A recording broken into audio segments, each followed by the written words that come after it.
Welcome to Drafts. We are here for our very first Zendikar Rising pod draft. So can't wait to get into it. Fergus, what are your thoughts on the format? I'm excited, man. I think it's a fun format. I think we've got some really cool mechanics. Landfall's back. Everyone loves that. I think the party mechanic looks super cool. And the efficiency of these flip cards is off the roof in some cases. So I am seriously excited to see what we get out of this format. Yeah, there's some really interesting takes. I've taken some nice simple mechanics, nothing overly huge, some things that I've seen before and we've liked, and it'll be interesting to see how those dual face cards work in draft. So let's have a look at the table that we've got for today. We've got some new faces as well as some returning faces as well. Dan Shipley still has the crown. Apologies to everybody who didn't see the rounds from the last videos. We might get them done at some point, but it's looking less likely these at this point. But I do have to say as well, thank you for everybody who watched the Zendikar Rising video that we did on combat tricks. It's got some really good feedback. It's blown all our other videos out of the water. I'm really happy with how we've done. I don't know about you, Fergus, but I could just get straight in the draft. I think that sounds fantastic. We got good drafters. They know shit. They do shit. Let's go. Great. Let's go. Interesting pack one here. The rare that he's got is not the strongest of rares. It's still a very good card. I would still happily have it in a deck. But Luminarch Aspirant, put 1/1 for 2. At the start of each turn, put a +++ counter on creature you control. It's not adding a huge amount to the board, but it will make something get out of hand. And Flyers is potentially going to be quite good with this. Yeah, I think it's a strong rare. I think there's a decent chance I'd pick it in this pack. I don't think it's necessarily an auto pick rare, but I think in this pack, I think it's what I go for. Yeah, I do like Subtle Strike. It's a very good removal spell. Puts a counter on it for the counter synergies, but also making that effect permanent is good. I think it would be playable even if it was just +1/+1 for the turn. But the counter is very good. He's obviously taking the Aspirant, but I think the Songmad Treachery there was also a really good option. It's obviously one of the new flashy double face cards, or the modal double face cards that we see. So, yeah. Act of treason. When you describe it like that, it's very unappealing. But put it on the back of a Tap Mountain, it's just efficient. Can you say? Double face cards. We've got Bane Veil here. Creatures the opponent's control get -2/-0. I think that's a great card. That's going to be very good in the right deck. If you did a little bit, I think, joke aside, I think this is a strong combat trick that doesn't target, only costs 2 mana, and it's situational. But that's fine because the rest of the time it's an island. I think this card's fantastic. Yeah. I think I'd definitely love to play it against a red-white aggro deck, or maybe it's a green-white landfall Token's deck or something like that, where they're going quite wide. You think they're swinging through for the win, and you shrink their board and crack back. Yeah, anything you catch them out with. Yeah, I really like that gold card, the Cleric of Life's Bond. I think it's a very, very strong card. He's obviously picked a white card first, and I would be tempted by that, even though it's gold on the second pick. And you can see Dean's thinking about that as well. Yeah, I agree, and I think black's a strong enough colour, white's good in this set. I think I'd take that as well. I agree with you. Yeah. I might take the dual face blue card because I think it's that strong, but the gold card's not bad. Yeah. Hellhound isn't what I pick. Hellhound, okay. Obviously he's on a bit of a aggro mood tonight, so we'll see how it works out. But I mean, Aggro Hellhound is a good card. I'm not going to say no to that. But it is, and you know me, I love my red go fast stuff, but don't think it's what I would have picked in that pack too. Pack 3, again, there's nothing really jumping out super strong here. The previous picks have been the rare and the dual face card, which is interesting just to know from a draft perspective and a whole table perspective. I also like Gnarled Colony. I think that's an efficient card. Feed the Swarm is definitely the pick here though. It's fine. It's 2 mana 2/2 at its front face, which isn't a huge amount. You kick it, yeah, it gets a bit bigger. I think it's just a bit flexible. I think Feed the Swarm would be my pick here. Removal spell, unconditional creature removal, obviously pay life. You don't want too many of them because you don't want to be paying life a lot, but the first one seems really, really good. Agreed. Makes you wish you had that gold card. Yeah, I like Binding here. Binding here is definitely the pick. Yeah. I don't think this is a question. Yeah. I think it's interesting to note that if your opponent's got party synergies going on, then the creature still sticks around, so it counts towards their party. That's true. I hadn't considered that.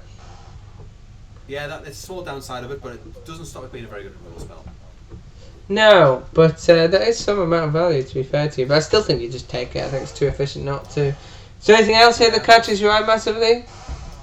I mean, the Casual Fury is fine, but I don't think it's doing a huge amount.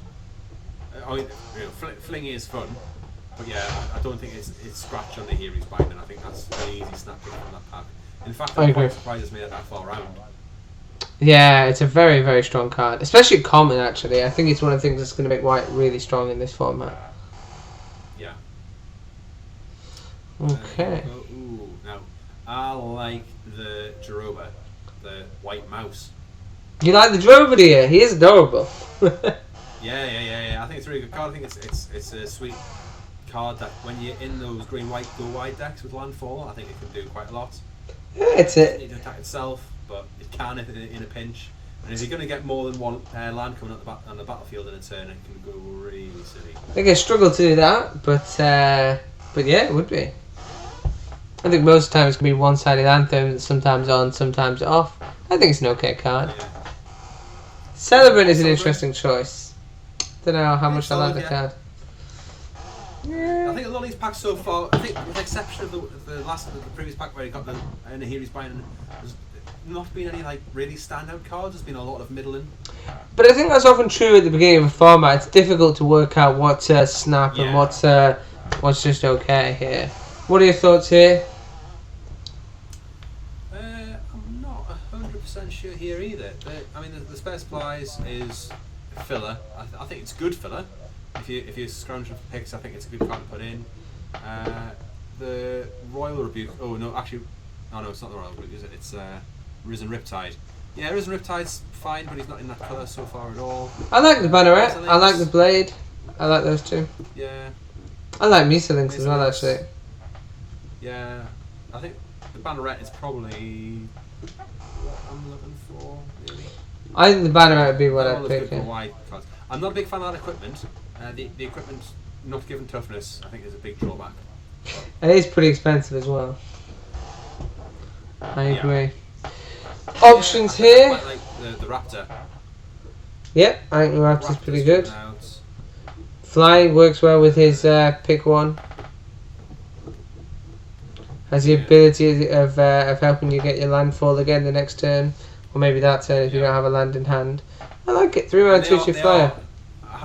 I haven't managed to do it yet myself, but the cards where you bring a land back to your hand are incredible with those model dual face cards. I hadn't considered that.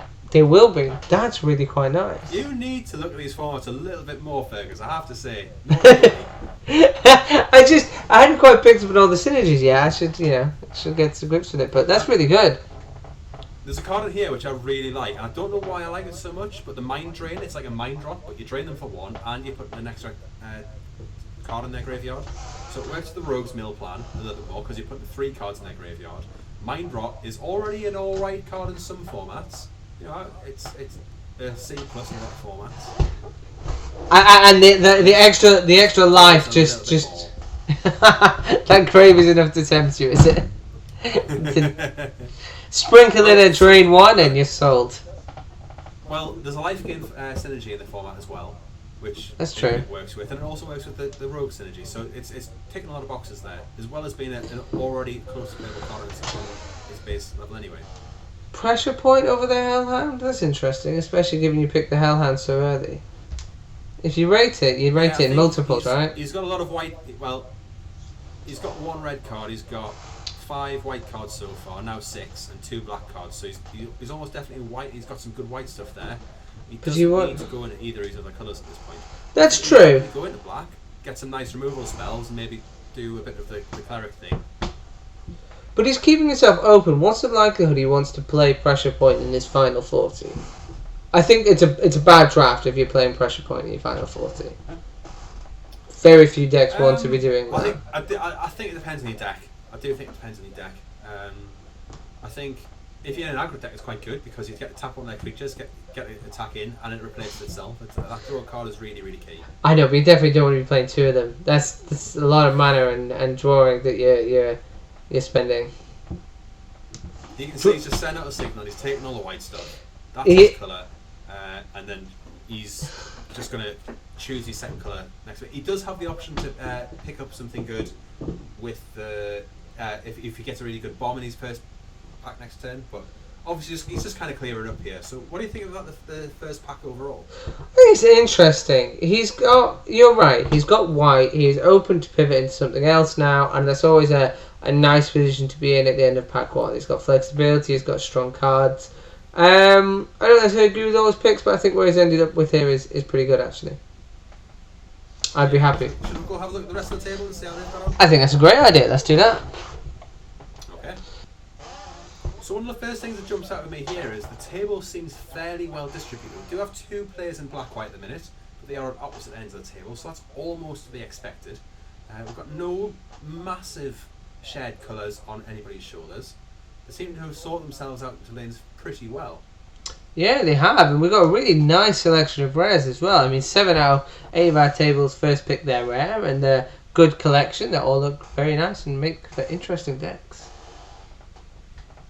Yeah, I mean, there's some good rares in there. There's nothing like super bomb worthy, but it's interesting compared to the M21 drafts that we did, where it was less than half the time people would pack one, pick one a rare. No one wanted their 9 lives. Commons and uncommons there. yeah, exactly. They're generally decent creatures doing what that colours should be doing. And yeah, I mean, you've got the Nighthawk Scavenger, really, really good there. The Carbon Intimidator, exactly what a red-white deck wants to be doing, and they're all doing pretty well. I think, Dean seems to be in a good position going to pack 2. There's a little bit of black and white on his left shoulder, but nothing huge going on, and I think he should have a fairly easy ride through the next pack. Yeah, I agree. I think it's going to be interesting, and let's see how he does. Should we go back? Pack 2. Yeah, let's see how he does. Okay. So, pack 3, or 2 even. This is pretty good. Ooh.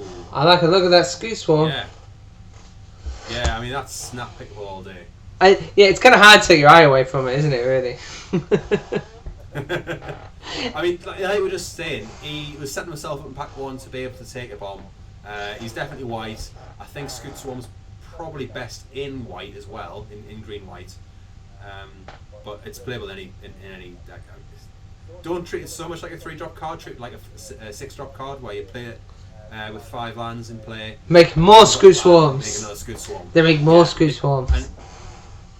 And it's important to note that once it's in play, if you have a land in hand, they can't remove it in response. They can remove it in response to the trigger, but you've got another Squid Swarm. Yeah, no, absolutely. The fact that you can't respond to those lands for events, the land itself, only the trigger is big deal. And makes Squid Swarm a lot stronger.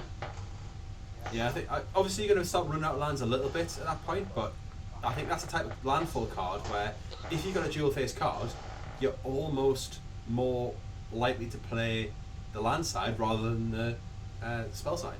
I would agree with you. I would agree with you completely. So, moving into pack 2, he's got some interesting options here as well. Got some nice green cards. His white options not very good. So, what do you think? Yeah, he's obviously been passed another green rare, which is good for him. He's got that option there. It's one of these rares which is fine, it's good, it does a thing. It's not broken by any means. There's no removal that jumps out at me here either. If I was him at this point, I think I'd be just trying to settle my place in green. You want to play that Scoot Swarm. That is definitely a card that you want to play. It's the strongest card he's drafted all drafts so far, and he wants to make sure that people know that he's in green. I agree with you. I think passing a second rare green is, you worry that you'll middle the waters and attract more players over to green. So I think that's a good check. Yeah. And it's a good card. Plays well. I'm not saying he's crazy, but he's good. Yeah. Ooh. Interesting options here. I like that Goblin Warrior. It's not in red or anything, but I do like it. Yeah, but he just doesn't want. He doesn't want to take anything that's not green white. Yeah. He's definitely in white, and he wants to be in green for that Scoot Swarm. You are right, to be fair. What do you think of Stonework Pack Beast? A little bit of party everything. I think it's mixed a few people up. I think it's going to be a bit like the Sky Scanners of the world, where it is a fairly high pick because it's colourless and it does a lot of what you want it to do. It fills your party for the party members, where it's more difficult to get. Like it's quite difficult to get a green wizard. There's a green wizard in there or two, but you know there's not many green wizards around. Agree. Oh, I think I would have taken Smite the Monstrous over Nectarpod there. No, Smite the Monster is definitely a trap. There's very You think? few creatures which actually hits. Okay. Interesting. Not when there's more unconditional removal that just kind of hits anything, including small creatures.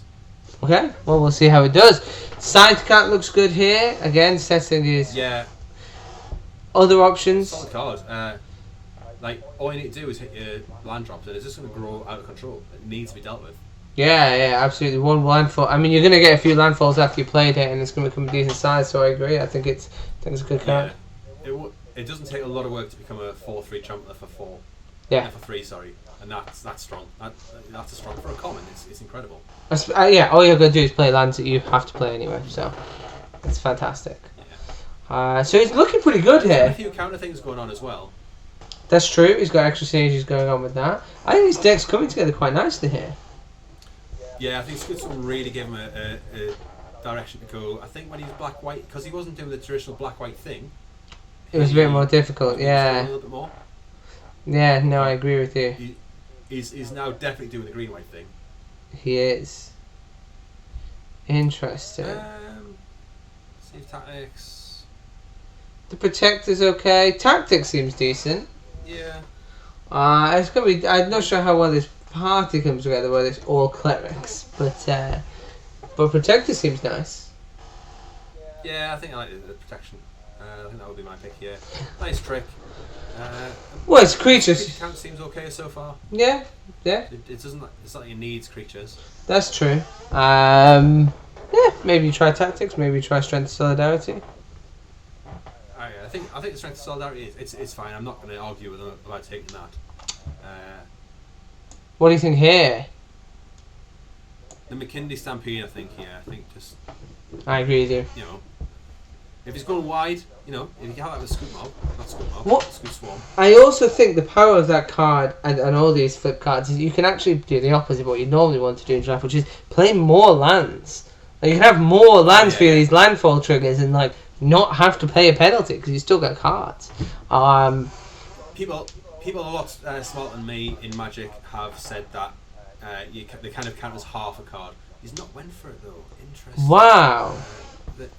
And this is Zendikar. I mean, it's good. I think I definitely would have went for the dual face card there. He's probably underestimating how good that is. Zendikar's good actually. I think it's a strong card. It works really well with dual face cards as well because you enchant the land, which is a dual face card. You make a 4/4, you smash it, and you get a spell. It's very efficient, but definitely I prefer the dual face land. Again, this is another very easy one. Yes, some more removal to round out his deck. How's this got to pick 7?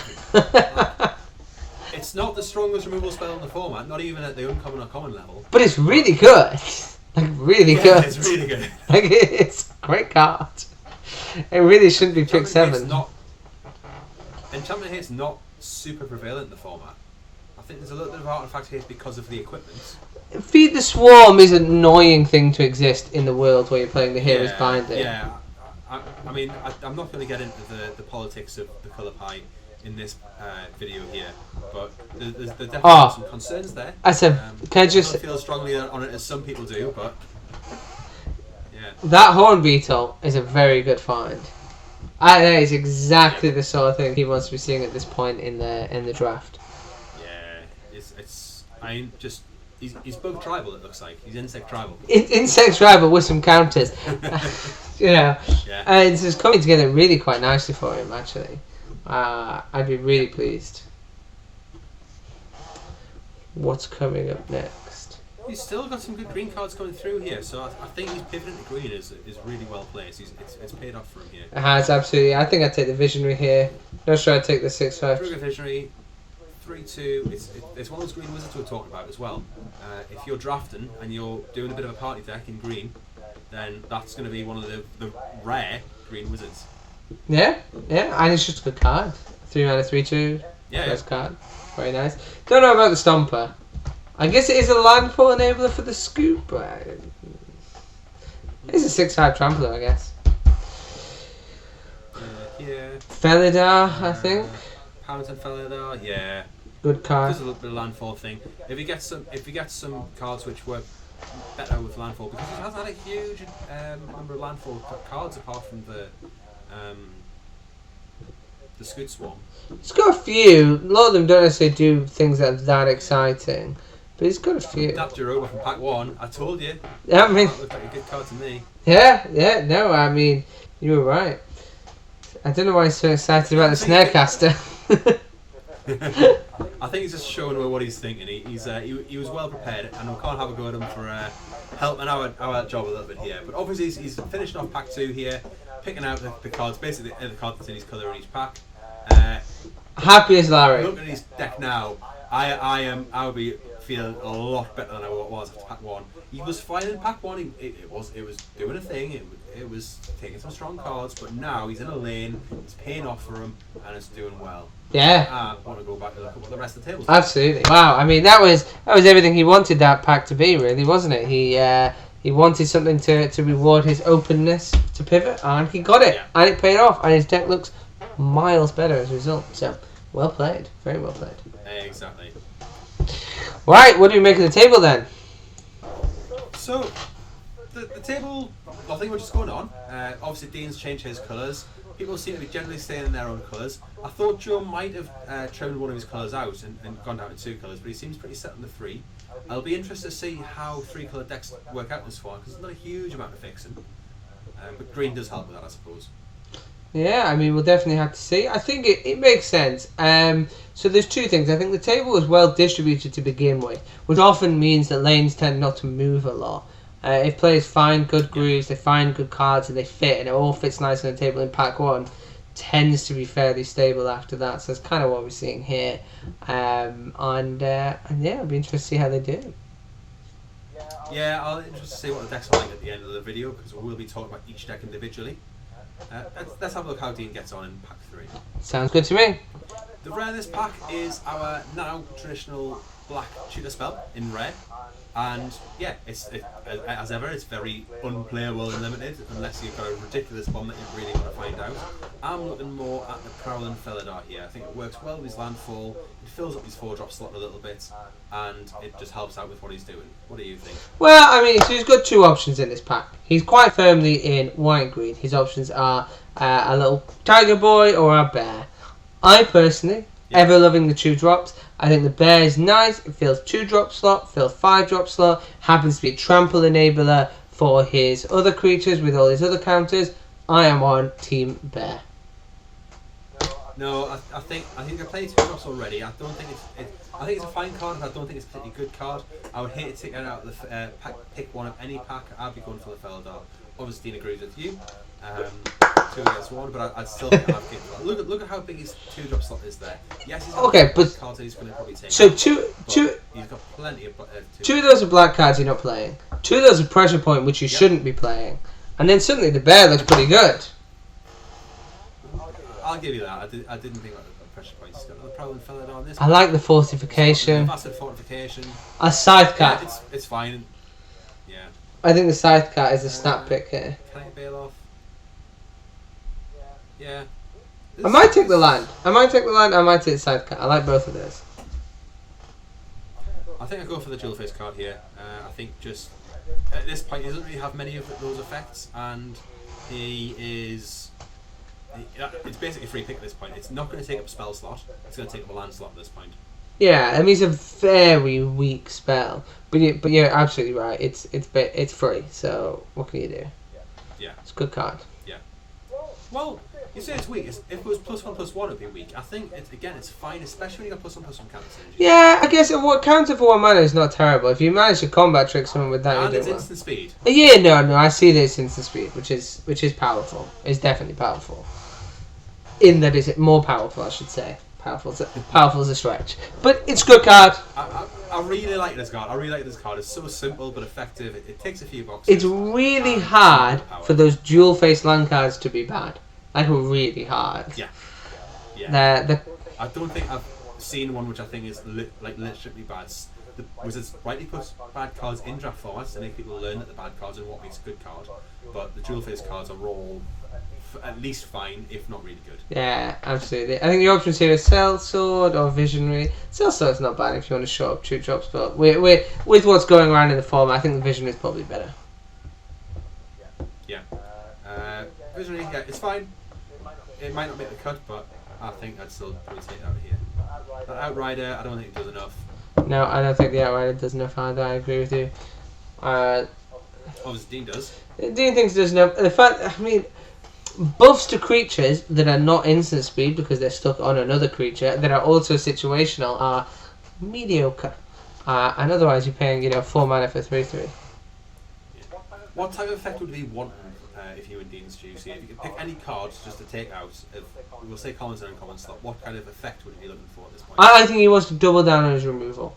I think he's got a game that goes long, and I think he wants more removal. I'm going to hold you there. I'm going to carry on this question in a second. Have you seen what's in this pack here? There is a colony, and there's that big mythic red card. Yeah, I mean that's an opening for any red deck. He's obviously not going to splash it, but it's really interesting. It's made it this far as well. Pick 4. Wow. Yeah, I did limited. That's a really strong card. Yeah, we're talking about how you can't have any bad dual face cards in this format, and that's almost just a playable spell by itself. Well, it's a playable spell limited without. Yeah, and having it free tacked onto a mountain that you can also, by the way, put in still untapped for just 3 life is truly fantastic. Yeah. Yeah, absolutely. Oh, hello. That's an interesting option. That fits quite nicely. That's a great option. Yeah, I mean, I asked that question earlier because I was personally thinking that he could do with some ways to get more lands in the battlefield in a single turn, and that's exactly what he needed. Yeah, that's true. Yeah, no, you're right. That is exactly what he needed. That is the enabler he needs to trigger those landfalls. I'm not sure he has that many landfall triggers to kind of go crazy with it. No, but it's not a bad thing to say. It's 2 mana 2/3 anyway. So Yeah, 2 mana 2/3 vigilance. It ramps. It does ramp. Like it's not just a kind of artificial landfall trigger. No, yeah, it ramps. And yeah, I think it's just incredibly strong. Turn 3, you can quite often attack with it and get another land out your hand. Getting a land out your hand is not the best effect, but it's effective coming through. Ooh, I've got another Jabbar. You really like that mouse. You really like that mouse, man. I mean, yeah. Okay, at this point, I agree with you. I think the mouse is the no-brainer. Not adventure awaits. That's terrible. No adventures. Mice. More mice. Less adventures. More mice. Don't worry, Dean's not going to see this video. No. I'm not on Team Bear. I'm not on Team Bear. No. Oh, how are you doing that to the mouse, Dean? Oh, that was okay. The third colony may not have been better than the mouse. just putting that out there. Yeah. Whatever. It's good. Especially with Scoot Swarm in the deck. Oh, here comes colony number 4 though, which I think is the pick. No, wait, what? No, take the bear. Go back to Team Bear, man. No. What? His 2-drop slot's still really swollen. I think he's right here. I do. I think I prefer the 2/2 to the 1/4. I don't know if it makes a deck, but I think I would go for it. I don't want another 2/2. Would you rather have a 2 mana 2/2 or 3 mana 1/4? Like just ever? Because I'd definitely rather have the 2/2. The fact that it can also be a 4/4. I suppose. Yeah, 5 mana 4/4 trample. Then yeah. I'm not saying I'd be thrilled to play 4 bears, but I definitely would rather be playing bears than 1/4s for 3 mana. Yeah. Fine, I'll give you that one. Mouse! Oh, he could have had 3 Jaboras. He could have had so many mice. Although he's looking at skill heights here, and skill heights is not a bad card. It's Uro. It is. Oh, the mouse goes again. Goodbye, mouse. I don't think Dean rates the mouse. That's my take-home message. No, here. and look. What is it? A 4 mana 1/2, I think. Yeah, I think it's 3 mana, but it's 3 mana 1/2. Yeah, it's just not very good. It's a cool card. I think it goes in a specific deck, but this is that specific deck. I think this is a deck that would like the mouse. I agree. Yeah. That go go wide with it, but that Felidar is nice. Is exactly where it wants to be.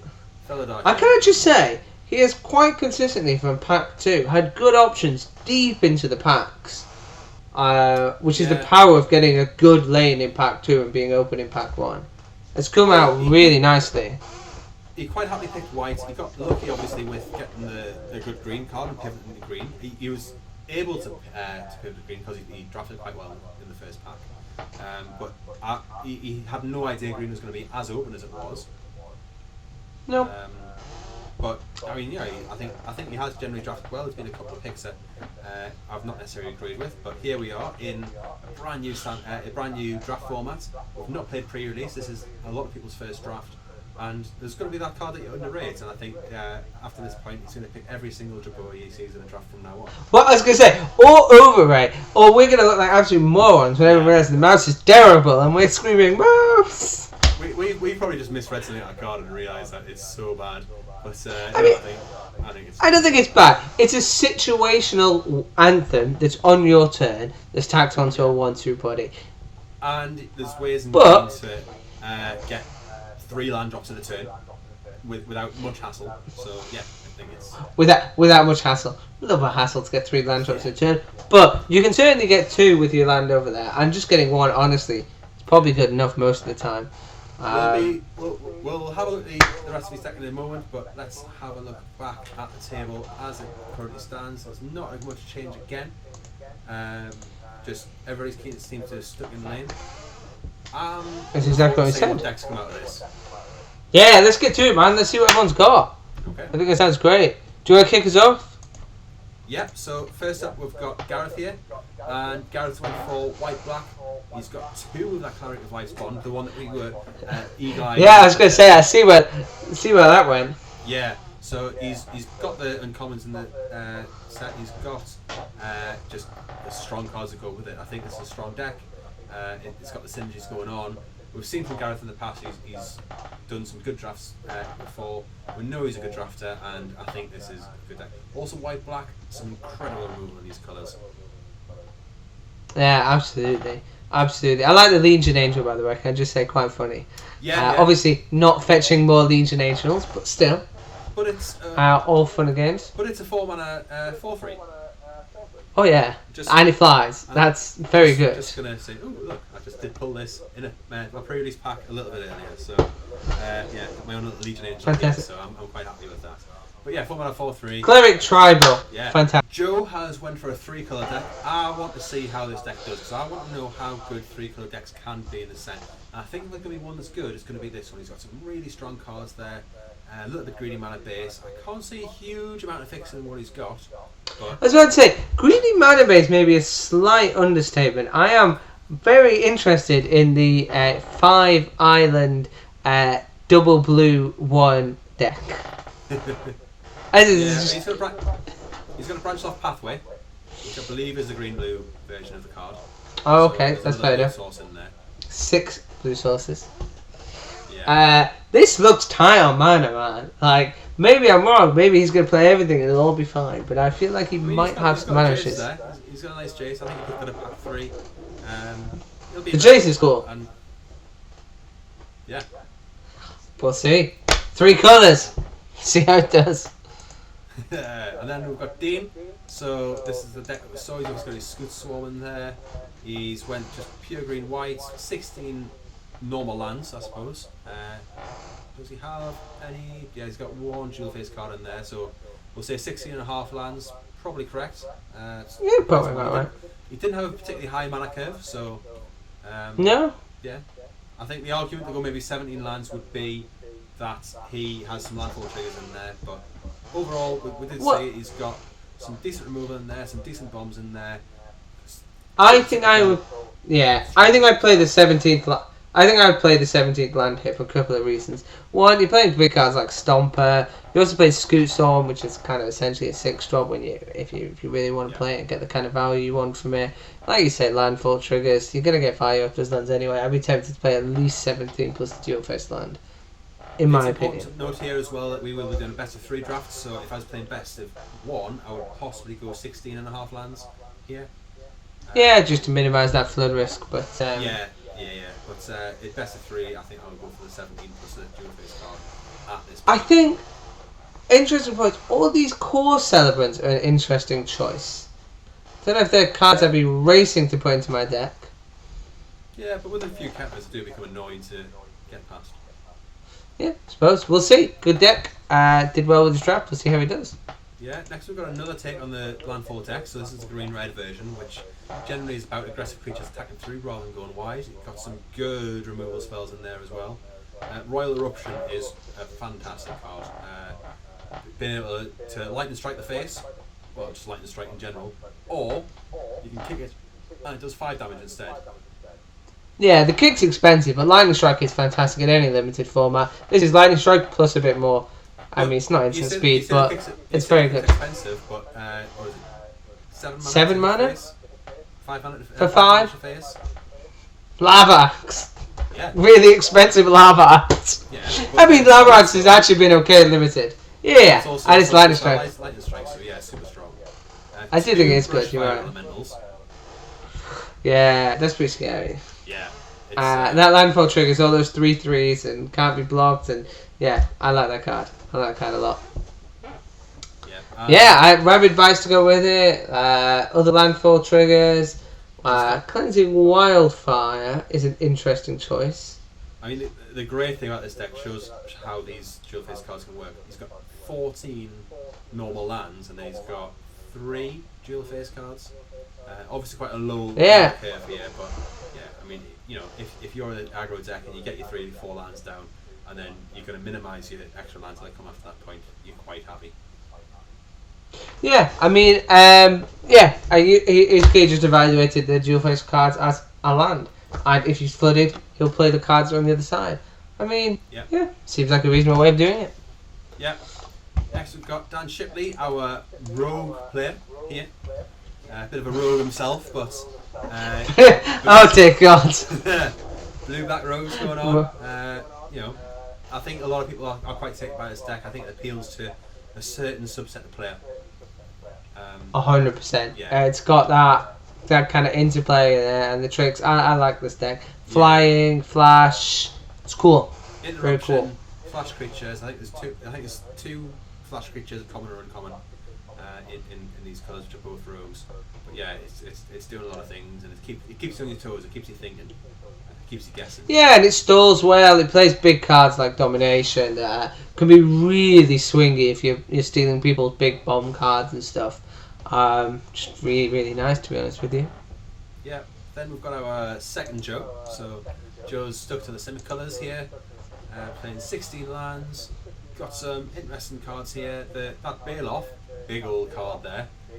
Obviously missing Trample on that card, but I think it's fairly strong.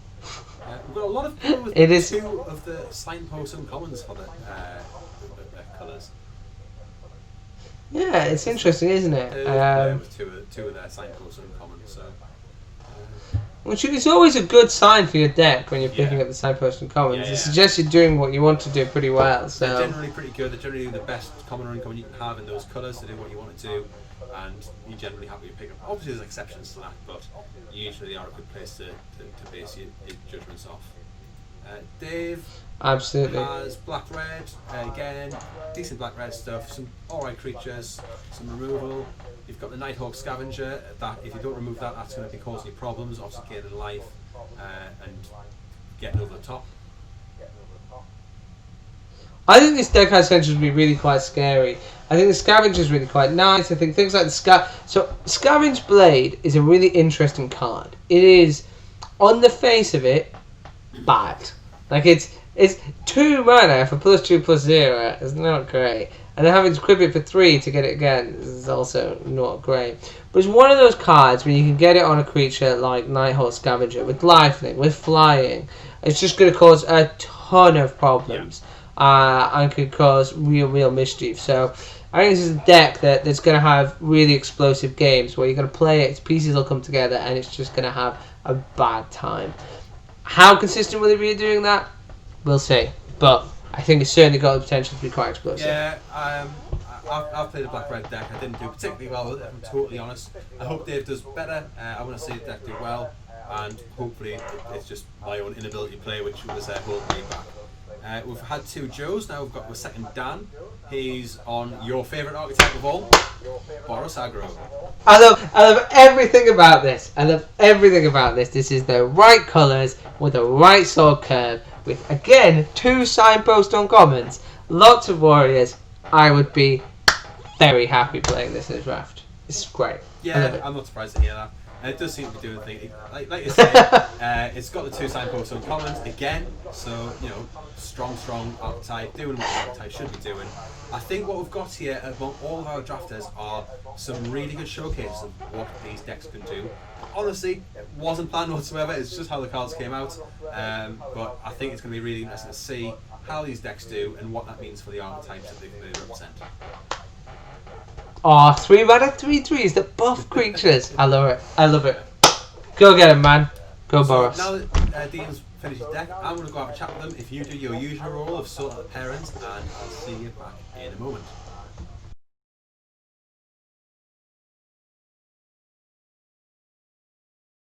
Hi Dean, thanks for joining me today. How do you think that draft went for you?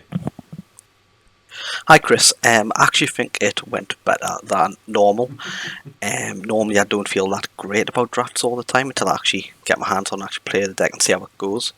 But actually I think I picked up on the right signals. I started in one colour with maybes going in a black-red, and I pivoted into green in pack 2 after getting a really good rare, so really happy. Yeah, so it's a good swarm. I definitely would have picked up the green. You were definitely solidly white the first pack. You were not committed to black. That seemed to be a second colour, but you weren't committed. And I think you played that first pack well to then allow you to have a flexibility for pack 2, which happened to pay off and did really well. Also, when you did pick that green card, green seemed to be coming all your way. So, really well drafted deck. It seems strong. Didn't necessarily agree with all your decisions, but you know they weren't bad decisions by any means. And it's one of these things that as we'll learn the format, we'll learn a bit more. And being able to see how these decks turn out and to see how the cards work and have a bit of discussion is part of the learning experience. What do you think about the format overall? Is there anything you're excited to play with, or is there anything you're excited to see or explore a little bit? I'm really excited to see how landfall works, because I mean, often you draw lands in a game and you're really disappointed with it. But I feel like there's a lot of really good payoffs for actually drawing a land that could break a stalemate. I mean, the Scoot's an obvious choice there. I mean, that just gets a bit broken if you have too many lands. But there's lots of like pump spells and, well, effectively pump spells each time you play a land, and I think that'll be really useful. Yeah, I think obviously Zendikar being Zendikar, lands are important. Don't have the animation thing going on this time, but you've got the land fallback, and also you've got these dual face cards, which are going to be a really interesting problem to solve. So I'm looking forward to how it goes. I'm sure you are.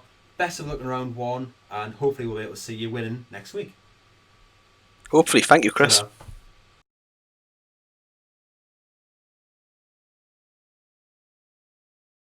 So let's talk about pairings. Our first matchup is going to see Dan Rose bring his Boros up against Dean. Obviously we saw his draft. Should be good to watch. We then have Dan Shipley playing off against Gareth. Joe Lorden playing David with his red-black rogues. And finally Joe M is going to play James to complete off our full set of round 1. So join us next time for those. Yeah, we should be here within a week, I hope, to get the round 1 out. We'll be releasing other Zendikar Rising draft videos in the meantime. I'm going to be playing a little bit this weekend and let you know how I get on. Put a couple of videos up. Be sure to have a look at our previous video if you haven't done so already, because we were really proud of it and we were really pleased with how well it's done. Looks at the combat tricks that you can play in Zendikar Rising. And thanks for watching.